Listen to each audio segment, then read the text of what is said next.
அடுத்ததாக ஆண்டாள் திருப்பாவையின் நூலை குறித்து நூலினை வெளியிட்ட கவிஞர் ஸ்டாலின் ராமகிருஷ்ணன் ஐயா அவர்களை வாழ்த்துரை வழங்க அழைக்கின்றோம்.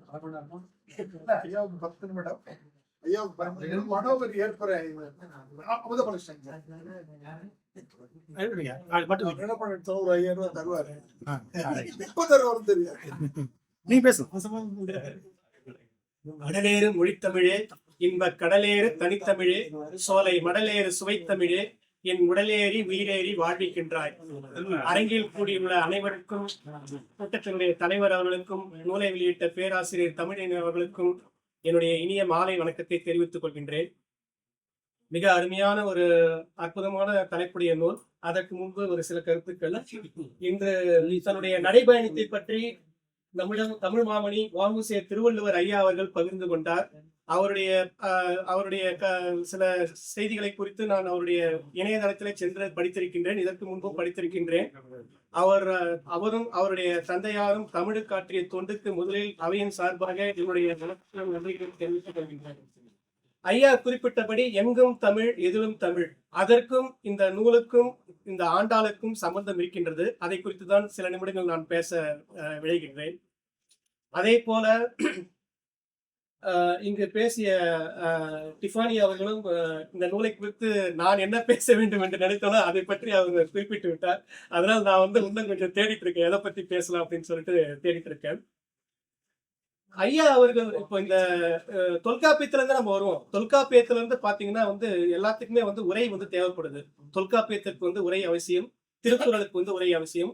தொல்காப்பியத்திற்கு எண்ணற்ற சான்றோர்கள் சான்றோர் பெருமக்கள் உரை எழுதியிருக்கிறாங்க.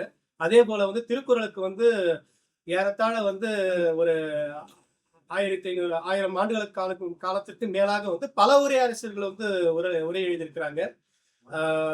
அதாவது கடந்த ஒரு நூற்றாண்டு எடுத்துக்கிட்டோன்னா பேராசிரியர் வாசுப மாணிக்கினாரு, பேராசிரியர் மு வரதராசனார் அவங்களுக்கு தொடங்கி நிறைய தமிழ் பேராசிரியர்கள், அதுக்கப்புறம் முத்தமிழ் கலைஞர் அவர்களும் உரை எழுதியிருக்கிறாங்க.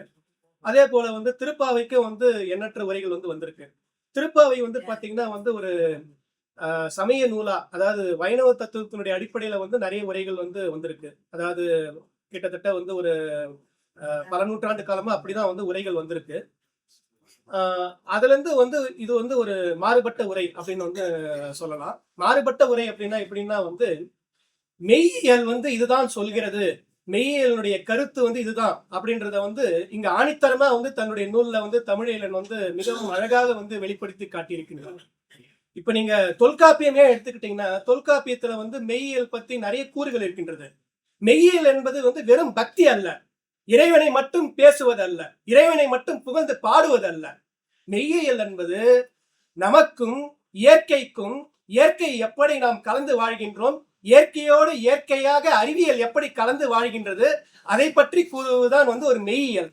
அந்த மெய்யியலுடைய கருத்து பாத்தீங்கன்னா இந்த திருப்பாவை முழுவதுமா பரவி விரைவி காண கிடைக்கிறது, செழுமையாக இருக்கிறது. இப்ப இந்த திருப்பாவை பாத்தீங்கன்னா நான் 2 விதத்துல இங்க பேசலான்னு இருக்கேன். அதாவது ஒண்ணு வைணவ தத்துவத்தினுடைய அடிப்படையில எப்படி திருப்பாவை இருக்கு, அதுக்கப்புறம் அதுல உள்ள இலக்கிய கூறுகள் எப்படி இருக்கு அப்படின்றதும்.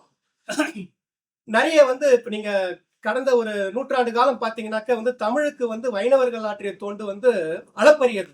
எண்ணற்ற வைணவர்கள் இப்ப வெண்பா பாத்தீங்கன்னா, வெண்பா முதல்ல வெண்பா பத்தி எனக்கு தெரியாது, வெண்பா இலக்கணம் பத்தி எனக்கு தெரியாது. ஒரு 4-5 வருடங்களுக்கு முன்பு நான் கற்றுக்கொள்ள ஆரம்பித்தேன். எனக்கு ஆசான் தமிழன் தான், பேராசிரியர் தமிழன் தான். அவர் தான் எனக்கு எப்படி வெண்பா வெண்பா உனக்கு ஒரு நண்பா, நண்பா உனக்கு ஒரு வெண்பா அப்படின்ற ஒரு நூலை எழுதியிருந்தாரு. அது படிச்சீங்கன்னா தமிழ் தெரிந்த அனைவரும் வெண்பா எளிமையாக எழுதலாம். அவ்வளவு அழகாக அதுல அவர் அந்த வெண்பா இலக்கணத்தை எளிமையாக புரியும் குறிப்பிட்டிருக்காரு.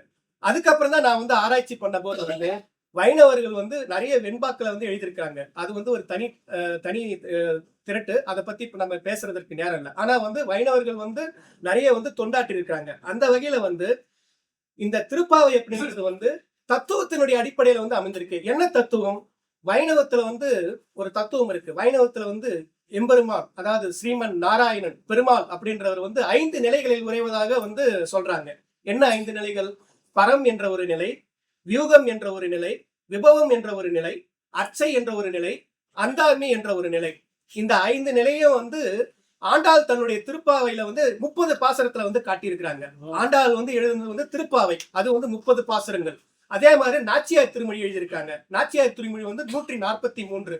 அதனாலதான் வந்து ஆண்டாள் வந்து வாழி திருநாமம்னு சொல்லிட்டு தனியாகவே வந்து வைணவர்களுடைய வழிபாட்டுல வந்து ஒன்று. இந்த ஒவ்வொரு இந்த பாசுரத்திலையும், அதாவது வந்து ஆழ்வார்கள்ன்றது முதல்ல ஏன் சொல்றோம், ஆழ்வார்கள் வந்து ஆழம்பட்டு இருக்கிறாங்க. அவங்களுடைய பக்தியில வந்து ஆழ்ந்து ஆழ்ந்து தோய்ந்து போயிருக்கிறாங்க. அப்படி தோய்ந்து போனதுனால்தான் வந்து அந்த பக்தியோட வந்து இறைநிலையோட ஐயா குறிப்பிட்டாரு. அவர் வந்து குறிப்பிட்ட மாதிரி வந்து இறைநிலையோட ஒன்றி போனாங்க. அந்த ஒன்றி போனதுனால்தான் வந்து அந்த பாசுரங்களை வந்து எழுதுனாங்க. இந்த எல்லாரும் குறிப்பிட்டபடி வந்து 11 ஆழ்வார்கள் வந்து ஆண்கள், ஒரு ஆழ்வார் தான் வந்து பெண். இந்த 11 ஆழ்வார்கள் எழுதின எல்லாத்தினுடைய தொகுப்பையும் மீறி ஆண்டாள் வந்து அவங்க எழுதின இந்த பாசுரங்கள் வந்து காலத்தையும் கடந்து நிற்கின்றது. அதற்கு காரணம் என்னன்னா வந்து ரொம்ப எளிமையான காரணம். மற்றவங்க எல்லாம் வந்து தங்களை தலைவியா நினைத்துக்கிட்டாங்க. பாட்டுடை தலைவனா வந்து எம்பெருமான் ஸ்ரீமான் நாராயணன் வந்து எடுத்துக்கொண்டாங்க. ஆனா வந்து ஆண்டாள் என்ன பண்ணானா, ஆண்டாள் இயல்பாவே தலைவி, நாராயணன் வந்து தலைவன். அதனால வந்து அந்த அகப்பொருள் அடிப்படையில வந்து அது இயல்பாகவே வந்து அந்த பாசுரத்துல வந்து எல்லாமே அமைந்து விட்டது. அதே மாதிரி இதை வந்து செய்யுள் சொல்லாம பாடல்னு சொல்லாம ஏன் பாசுரம் அப்படின்னு சொல்றேன்னா வந்து பா கூடுதல் சுரம், அதாவது வந்து இதை இசையமைத்து பண்ணமைத்து பாடக்கூடிய வகையில் இருக்கிறதுனாலதான் வந்து பாசுரம். இப்ப ஐயா வந்து அழகா வந்து ஓங்கி உலகளந்த உத்தமன் பேர்பாடி வந்து அழகா பாடி காட்டினாரு. அந்த மாதிரி வந்து 30 பாசுரங்களும் வந்து நம்ம வந்து அப்படி பாடலாம். இதனால வந்து நான் சமய செய்திகள் வந்து நிறைய போக விரும்பல. சமய செய்திகளை வந்து இதோட வந்து நான் வைக்கிறேன். அடுத்ததா வந்து பாத்தீங்கன்னா வந்து இலக்கிய கூறுகள் வந்து இதுல வந்து மிக மிக விரிந்து கிடைக்கின்றது. திருப்பாவை வந்து பாத்தீங்கன்னா வந்து அவ்வளவு ஒரு இலக்கிய செழிப்புள்ள ஒரு வலிமையான வந்து ஒரு இலக்கியமா இருக்கு. அதாவது வந்து இதுல வந்து கதவை திறத்தல் அப்படின்ற வந்து ஒரு இலக்கிய கூறு இருக்கு. இதுலயே வந்து திருப்பள்ளி எழுச்சி அப்படின்ற ஒரு இலக்கிய கூறு இருக்கு. அதே மாதிரி வந்து ஒவ்வொரு பாசுரத்திலையும் வந்து ஓமை வந்து நிறைய ஒதுங்கி கிடைக்கிறது. இதுல வந்து பாத்தீங்கன்னா இப்ப ஐயா வந்து இந்த உரையை வந்து நான் குறிப்பிட்டேன். ஐயா வந்து எப்படி வந்து அவருடைய உரையை வந்து குறிப்பிட்டிருக்காரு அப்படின்னா, ஐயா வந்து அவருடைய சமய கருத்துக்களை வந்து அங்க சுருங்க சொல்லி இருக்கிறாரு. ஆனா ஒவ்வொரு பாசுரத்திலையும் வந்து எப்படி வந்து இலக்கிய கூறுகள் இருக்கின்றது, அதை வந்து பல சங்க நூல்களுடைய பாடல்களோட வந்து ஒப்பிட்டு காட்டியிருக்கின்றாரு. இந்த ஒப்பீடு தான் வந்து நமக்கு வந்து இன்னைக்கு அவசிய தேவையா இருக்குது. திருப்பாவை வந்து நம்ம வந்து படிக்கிறதுனால என்ன பலன், திருப்பாவை ஏன் நம்ம வந்து படிக்கிறோம் அப்படின்னா வந்து இன்னைக்கு நம்ம பேசுறோமே சோசியல் ஜஸ்டிஸ், சமூக நீதி சித்தாந்தத்தை வந்து அன்னைக்கே வந்து ஆண்டாள் வந்து பேசிட்டாங்க. எங்க பேசிட்டாங்க, ஓங்கி உலகளந்த உத்தமன் வேறுபாடி நாங்கள் நம் பாவைக்கு சாற்றி நீராடினால் தீங்கின்றி நாடெல்லாம் திங்கள் மும்மாறி பெய்து ஓங்கு பெருஞ்சென்னல்லோடு கயலுலக பூங்குவளை போதில் பொறிவண்டு கண்படுப்ப தேங்காதே புக்கிருந்து சீர்த்த முறை பற்றி வாங்க குடம் நிறைக்கும் வள்ளல் பெரும்பசுக்கள் நீங்காத செல்வம் நிறைந்தேலோர் எம்பாவாய். இந்த பாசுரத்திலே வந்து ஒரு மீன் வந்து எப்படி இருக்கும், அந்த மீன் வந்து நீர்ல துள்ளி விளையாடுனா எப்படி இருக்கும், அங்க வந்து மழை வெள்ளத்தால அந்த ஊர் எப்படி இருக்கும், ஊர்ல வெள்ளம் பொங்கி வந்தா நாடு எப்படி இருக்கும், எல்லா ஒரு கருத்துக்களையும் வந்து ஒன்றாக திரட்டி வந்து அந்த பாசுரத்துல வந்து அவங்க வந்து காமிச்சிருக்காங்க. அதுக்கப்புறம் வந்து ஐயா வந்து மிக முக்கியமா வந்து ஆயர்கல நிலைமை, ஆயர் குலத்தை வந்து எப்படி அவங்க வந்து உயர்த்தி காமிக்கிறாங்க அப்படின்னா 28வது பாசுரம். 28வது பாசுரத்துல மிக அழகாக வந்து அது எல்லா பாசுரத்திலயும் சொல்றாங்க. அதுல வந்து ரொம்ப குறிப்பா சொல்றாங்க, கறவைகள் பின் சென்று கானம் சேர்ந்துண்போம் அறிவொன்றும் இல்லாத ஆய்குலத்து உந்தன்னை பிறவி பெருந்தனை புண்ணியம் யாமுடையோம் குறை ஒன்றும் இல்லாத கோவிந்தா உந்தன்னோடு உறவே நமக்கு இங்கு ஒழிக்க ஒழியாது அறியாத பிள்ளைகளும் அன்பினால் உந்தன்னை சிறு பேர் அழைத்தனும் சீரி அருளாதே இறைவா நீ தாராய் பறையேலோர் எம்பாவாய். 8 வரி இது என் சீர்கழிவுடைய விருத்தத்துல வந்து அந்த பாவகையை சார்ந்தது. கொச்சக கழிப்பான் கூட இதை வந்து சொல்லலாம். அதுல வந்து பாத்தீங்கன்னா ஏன் அப்படி சொல்றாங்க அப்படின்னா வந்து ஆயர் குலம் அப்படின்றது வந்து ஒரு பிற்படுத்தப்பட்ட அல்லது இன்றைக்கு நம்ம சொல்றக்கூடிய தாழ்த்தப்பட்ட அந்த ஒரு குலம், அதாவது வந்து கடைக்குலம் அப்படின்றதுதான் இருந்தது.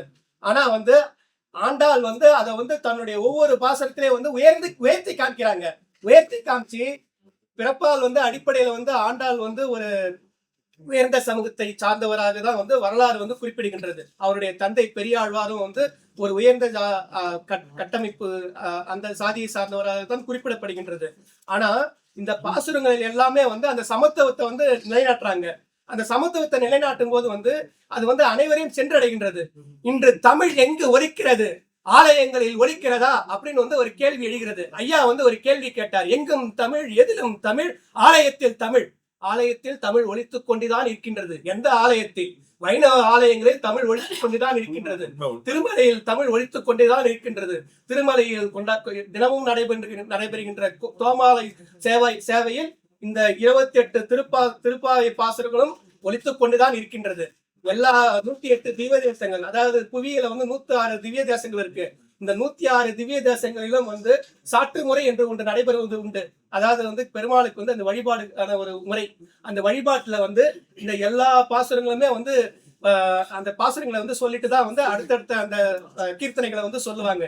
இப்படி வந்து எல்லா இடத்துலயுமே வந்து இந்த திருப்பாவை பாசுரங்கள் வந்து நீண்டு நீண்டு ஒலித்துக் கொண்டே இருக்கின்றது. அதுதான் வந்து திருப்பாவை வந்து ஒரு சிறப்பு, தமிழினுடைய ஒரு சிறப்பு. இங்க ஐயா வந்து என்னுடைய இறுதி பகுதியாக வந்து ஐயாவுடைய அந்த நூல் அவர் குறிப்பிட்ட கருத்துக்களுக்கே வருகின்றார். அவர் வந்து எப்படி குறிச்சிருக்காரு அப்படின்னா வந்து நோன்பின் பலன்கள், ஆயர்குல வாழ்வியல், அதுக்கப்புறம் வந்து இதுல இருக்கக்கூடிய ஓமைகள், அப்புறம் வந்து பாத்தீங்கன்னா புராண செய்திகள். இந்த புராண செய்திகளை வந்து அவர் கடைசியா வச்சுட்டாரு. அதுக்குள்ள நான் அதிகமா போக விரும்பல. ஓமைகள் வந்து பாத்தீங்கன்னா மிக நுட்பமாக, கூர்மையாக, அருமையாக வந்து ஒவ்வொரு பாசுரத்திலையும் வந்து ஆண்டாள் வந்து எடுத்து காட்டியிருக்காங்க. தொல்காப்பியம் சொல்வது போல வந்து இந்த போல அண்ணன் அந்த உறுப்புகளை வைத்துக் கொண்டு இந்த செய்யற்பாக்களை வந்து இந்த பாசுரங்களை வந்து அவர் வந்து கட்டமைத்திருக்கிறார். இப்ப வந்து ஒரு ஒரு தொடர் கதிர்மதியும் போல் முகத்தான். இந்த கதிர் மதியம் போல் முகத்தான்ன்றது வந்து முதல் பாசுரத்துல வருது. மார்கழி திங்கள் மதி நிறைந்த நன்னாளால் நீராட போதுமினோ நேரடியில் மல்கும் வாய்பாடி செல்வ சிறுமீர்கால் கூர்வேல் கொழுந்தொழிலன் நந்தகோபன் குமரன் ஏறார்ந்த கண்ணி யசோதை இளஞ்சிங்கம் கார்மேனி செங்கன் கதிர் மதியம் போல் முகத்தான் நாராயணனே நமக்கே பறை தருவான். இந்த நாராயணனே அப்படின்றது வந்து பாத்தீங்கன்னா வந்து அங்க வந்து ஏகாரம். அதாவது வந்து நாராயணனே ஏ அப்படின்றது அந்த ஒரு ஏகார இதையே வந்து அங்க வந்து அந்த இதுல வந்து அந்த பாவல வந்து அவங்க வந்து பயன்படுத்திருக்கிறாங்க. அதாவது அந்த சமய கருத்தை ஏற்றுக்கொள்ள